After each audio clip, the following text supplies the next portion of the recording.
سيبك انت من كل الاحداث اللي بتحصل حوالينا، والنادي الاهلي راح لعب في كاس العالم للانديه ورجع، وقبل ما يروح يلعب في كاس العالم للانديه جاب كل الصفقات اللي هو عاوزها، وقعدنا 6 شهور نتفرج على النادي الاهلي وهو بيعمل صفقات. ده غير كمان ان النادي بيراميدز خد بطوله افريقيا ودلوقتي بيحضر نفسه للموسم الجديد. يجي بقى ايه اداره نادي الزمالك في حته تانية خالص، يعني صراحه في حته تانية خالص غير كل الواقع اللي بيحصل حوالينا، يروحوا يصدروا بيان هام جدا لجمهور نادي الزمالك. واول حاجه قالوها اداره نادي الزمالك في البيان ان هم الحمد لله لقد تم تسديد غرامه اللاعب سيف الدين قطز اللي كان بيلعب سنه 2014 في نادي الزمالك وكان مدافع، والحمد لله واللي بسببه كان القيد موقوف.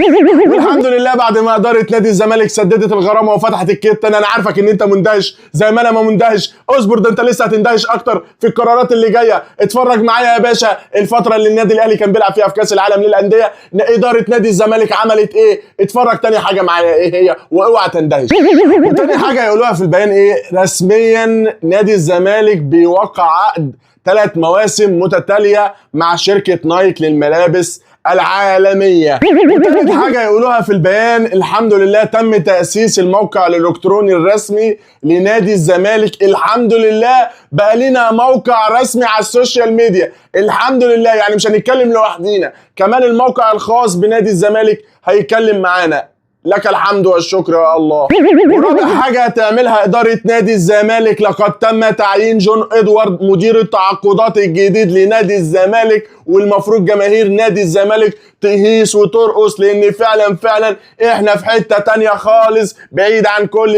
وخامس حاجة تعملها إدارة نادي الزمالك وهي الأهم، إن إدارة نادي الزمالك تصدر القائمة الأساسية، القائمة الأولى لفريق نادي الزمالك، ونلاقيهم هم اللعيبة بتاعت السنة اللي فاتت. يعني الحمد لله ولا زاد ولا قل، بل بالعكس قال له كمان لعيبة، قال له عمر جابر وقال له بنتايك وعبد الله السعيد. يعني الحمد لله وكمان حمزة المسلوسي طلعوه من الفريق. يعني الحمد لله احنا القايمة بتاعتنا نار يا حبيبي نار.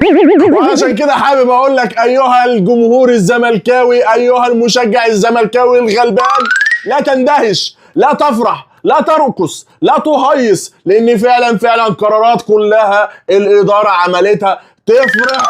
الإدارة فعلا في حتة تانية خالص، بعيد عن النادي الأهلي وبعيد عن نادي بيراميدز وبعيد عن كل الأندية اللي في الدوري. نادي الزمالك في حتة تانية، بس الحتة التانية دي على ما أدور عليها وأشوفها فين. حابب أشوفكم في حلقة جديدة، والسلام عليكم ورحمة الله وبركاته.